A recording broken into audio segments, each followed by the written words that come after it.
Welcome to our Tuesday's broadcast of the Gospel Truth. Today I'm continuing a series that I started yesterday talking about excellence. Excellence in your spirit, in your attitude. And I just happen to have a brand new book on this. It's the very first time we've offered this, and I tell you, this is powerful. Yesterday I began to introduce this subject. Let me go back to Daniel chapter 6, verse 3.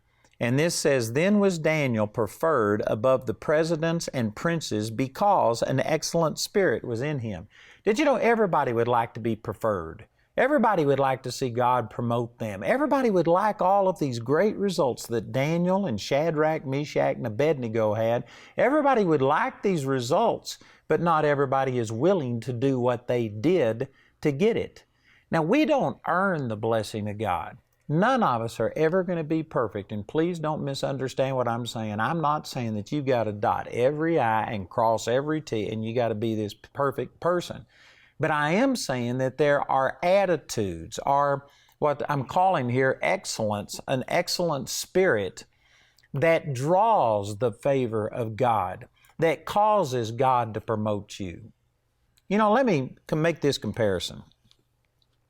We've got like 650 employees, about 500 here in the States and 150 or so around the world.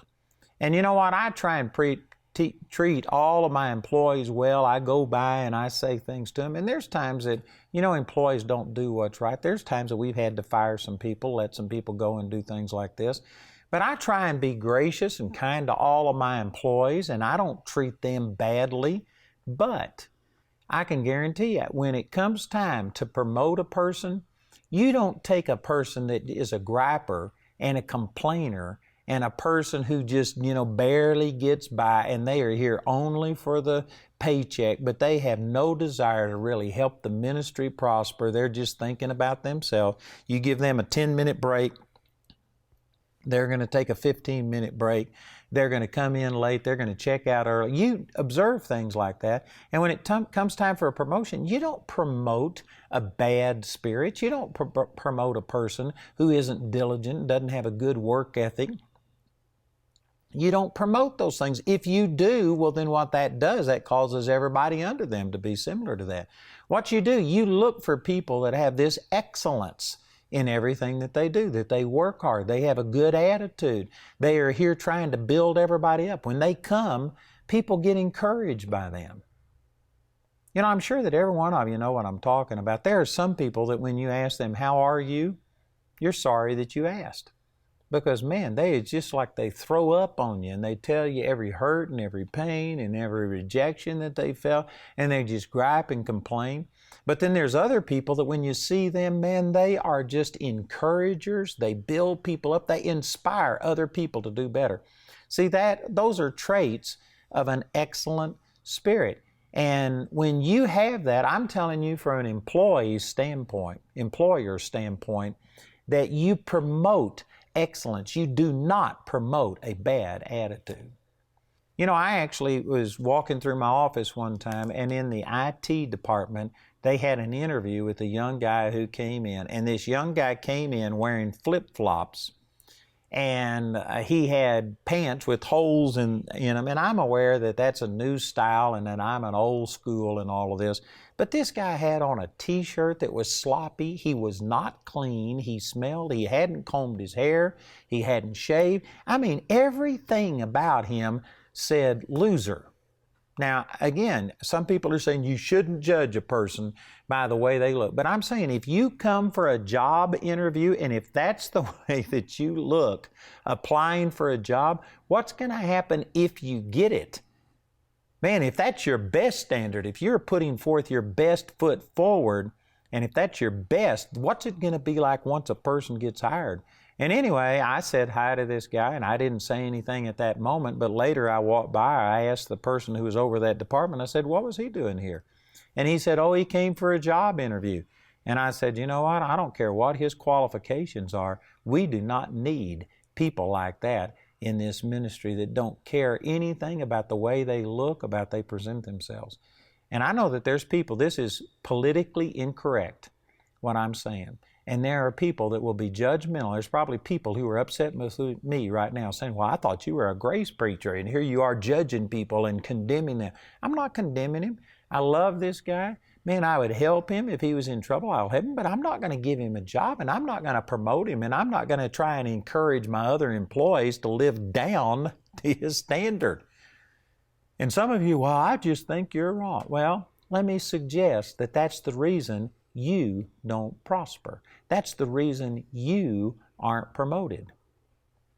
And I can just hear television sets all over the world clicking off or changing to another channel because this is offensive. And most people, this is not a popular attitude, but let me say that the people that have that attitude of just do enough to barely get by, you work only to get money, but you live to play and to do other things, but you don't have a purpose, you aren't excelling, you aren't helping your boss, you are just a drain on them, you feel like they owe you everything and they should be giving you more without you doing any more. And people with that kind of attitude do not excel.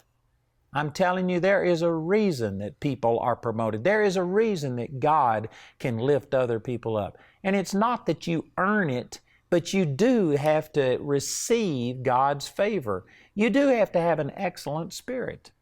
It says in Proverbs chapter 23, verse 7, as a man thinks in his heart, so is he. Your heart is reflected in your life, in the way you act, the way you talk, the things that you do. I can be around a person for a very short period of time, and I can tell you volumes about them because out of the mouth proceed the issues of life, is what the Lord said.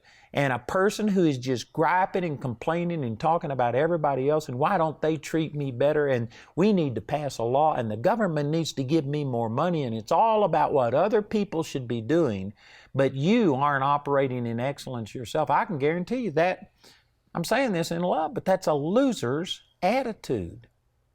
And your attitude determines your altitude. And I know that there's people that don't like that. Again, this is politically incorrect in our world today where we say, no, if the government would just do this for me, and you're looking for other people and you're wanting to win the lottery and you're just wanting something out there to change, you don't realize that change begins with you. And I'm telling you, you get an excellent spirit. I'm still in the introduction, but when I get into this and I talk about Hananiah and Mishael and Azariah, who we know as Shadrach, Meshach, and Abednego, when you start studying them in Daniel, and I'm going to be going through the book of Daniel and showing you this, there are reasons why they were promoted. I mean, they all became rulers over a foreign land. They started out as slaves. They were castrated. They became eunuchs. They could have sat there and griped and complained. They could have just been miserable. They could have let things happen to them the way other people do. I bet you that the majority of the people who are sitting there saying it's unfair and I just cannot prosper because of the system, and you're looking at this and you see injustices around you and you are just bitter and angry, and it's somebody else's fault. It's never your fault. The people who are thinking that way, I bet you haven't been castrated. I bet you hadn't been made a eunuch. I bet you that you weren't taken out of your homeland.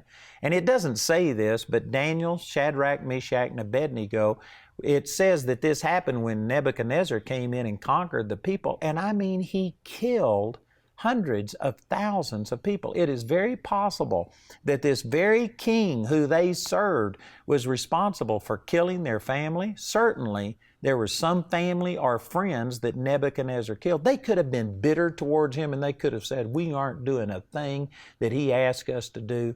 They could have had a bad attitude. They probably were more justified in griping and complaining than any person watching this program. And yet I'm going to go through and show you that because they had an excellent spirit, they were just promoted and promoted and promoted. Daniel survived under 4 kings. He lasted for around 80 years in this corrupt foreign system where Nebuchadnezzar made an idol of gold and made people bow down and worship it. And Darius made a command that, nobody could pray to any god except him. If they did, they'd be thrown into the lion's den. And on and on. We're going to go and talk about all of this. But these people prospered Not because they didn't have any problems, not because that they hadn't had bad things happen to them, but they had an excellent spirit. And I'm telling you, when you get your heart right, God will promote you. Let me read these verses to you out of Ephesians chapter 6. This same thing is said over in the book of Colossians, but in Ephesians chapter 6, it says in verse 5, servants, and the word servants here literally means slaves. He's talking about a slave and master situation. This is not God approving of the institution of slavery, but it did exist, and how do people function under it? He's given you instructions how a slave should obey their master. He says, servants, be obedient to them that are your masters according to the flesh, with fear and trembling, in singleness of your heart as unto Christ, not with eye service as men pleasers, but as the servants of Christ, doing the will of God from the heart, with good will doing service as to the Lord and not to man, knowing that whatsoever good thing any man doeth, including even a slave, the same shall he receive of the Lord, whether he be bond or free. This goes right along with the verse that I used yesterday, Psalms chapter 75, verses 6 and 7, where it says promotion doesn't come from the east or from the west or from the south, but it's the Lord who's the judge, and He puts up one and sets down another. God is the one who promotes us, and this is talking to slaves. Now, we don't have that situation today, praise God, but you could make an application to employer and employee, and even to the bad employers, even if they aren't treating you right. It says, do service to them, not with eye service. You know what this is talking about? This is saying don't only work hard when the boss is there, but when the boss isn't around, you ought to be just as diligent. You ought to be serving the Lord Christ and not just your boss. You know, the guy who is the CEO of my ministry, Paul Milligan, he's got multiple corporations, thousands of employees. He's turned those over to his son and to his son-in-law, and he's now on the board of directors, and he runs my ministry for me. But the point is, he's had thousands of employees. He's dealt with corporations and all of these kind of things.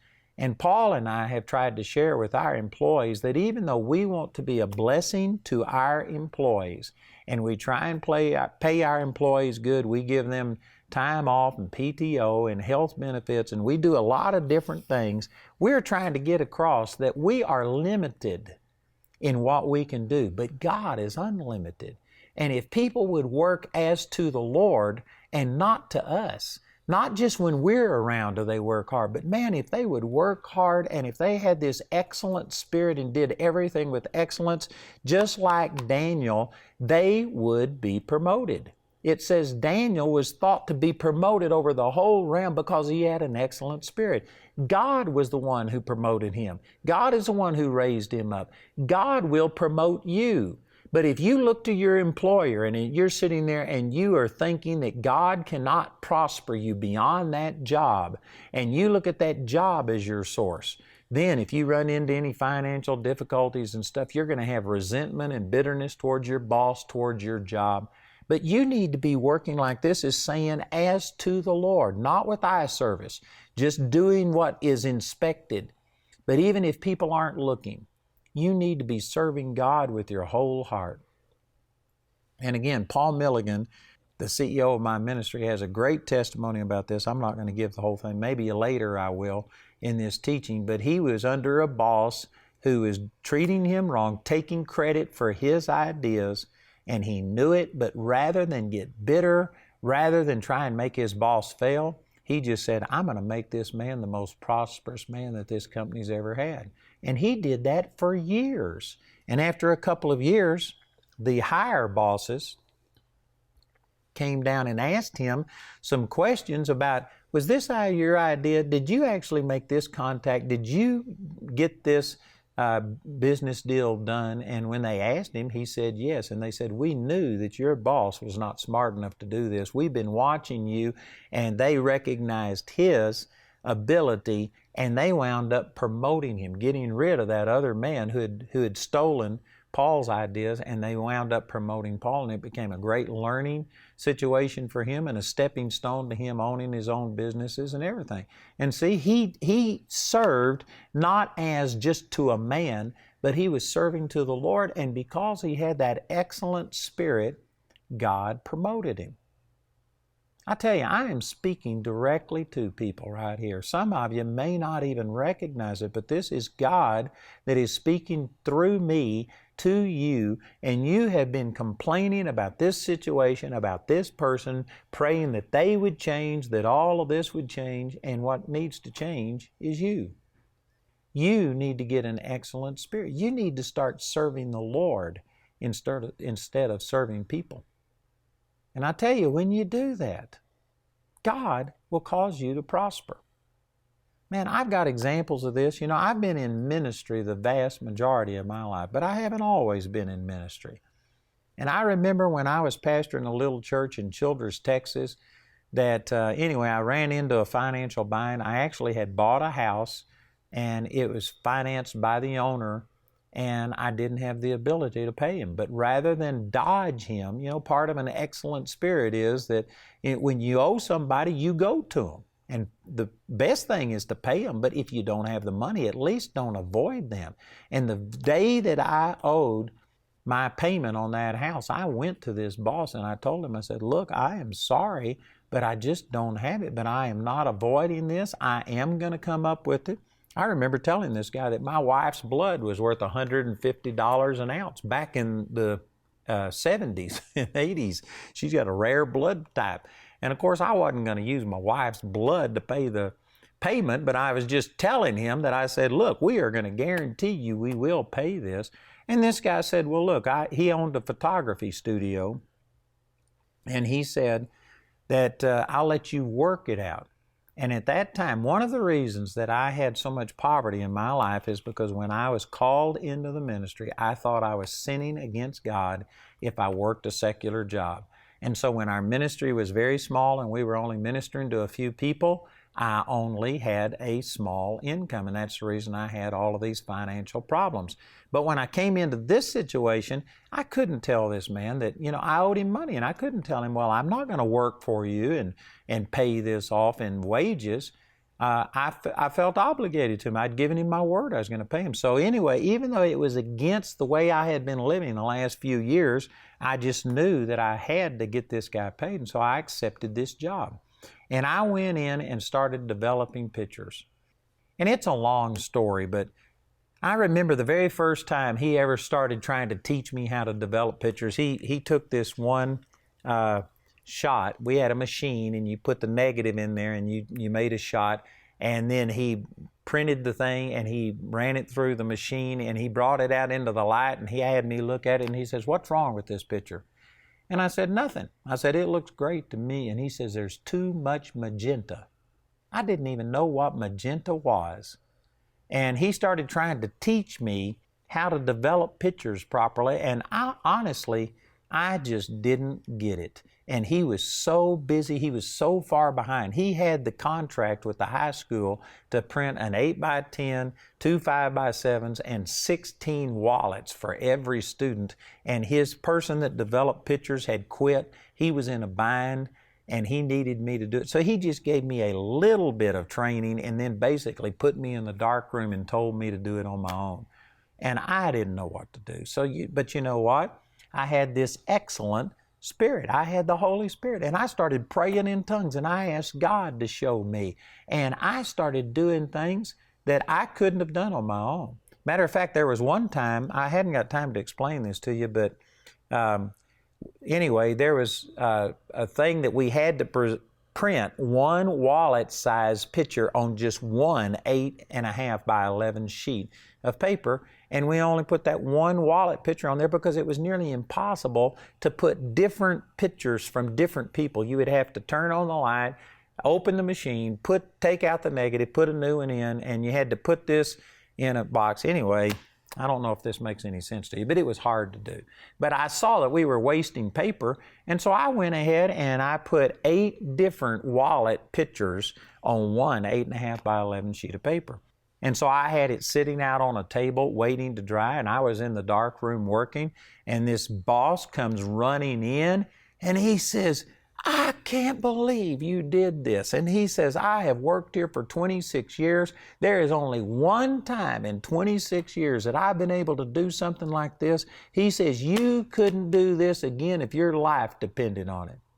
And I said, oh yeah? And I took him into another room where I must have had like 8 tables with dozens and dozens of those pictures printed on there. And he just looked at it and shook his head and he says, I don't know what you're doing, but he says, keep doing it. And did you know, in just about 3 or 4 weeks, I saved this man's business from going bankrupt. And because of it, he came and offered me 50% ownership in his business after just 3 or 4 weeks.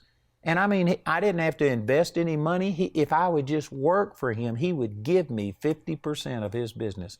And this was back when I was poor.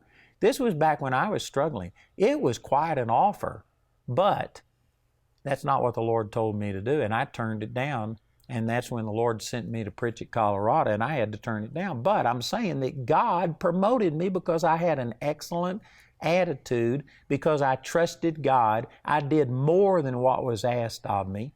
And I'm not saying this to pat myself on the back. I'm saying it to verify what the Scripture says. There is a reason that people are promoted. And I've just got this attitude that, you know, God has blessed me, and whatever I set my hand unto is blessed. It's going to prosper.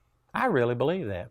I really believe that if something was to happen, and for whatever reason I was not in the ministry, I would go down to Walmart and I could get a job as a greeter, and I guarantee you I would be the best greeter they ever had. Because of that, somebody would see and promote me, and I would get a better job.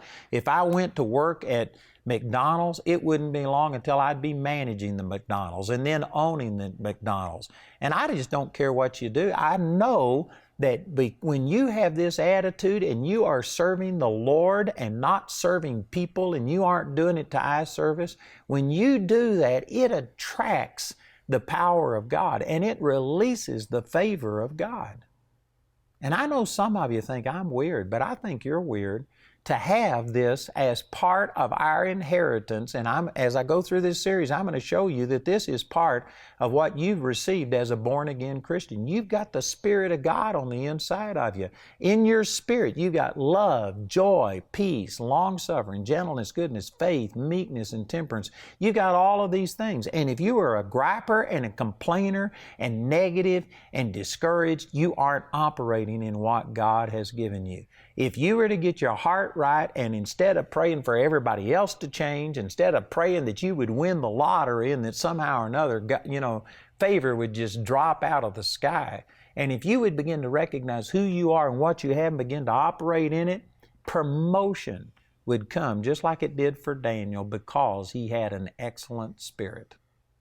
Man, that's powerful. I'm out of time, but tomorrow we're going to start getting into some more of this. I've got this new book entitled Excellence, and the subtitle is How to Pursue an Excellent Spirit. If you pursue it, you can get it. If you don't, you won't.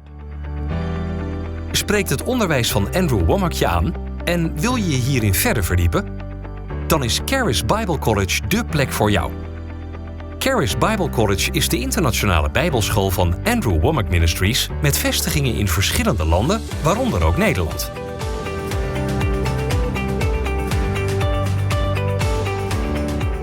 Ontdek wie je werkelijk bent en welk plan God heeft met jouw leven. Kies de vorm van onderwijs die het beste bij jou past en begin aan een geweldige reis samen met God bij Charis Bible College.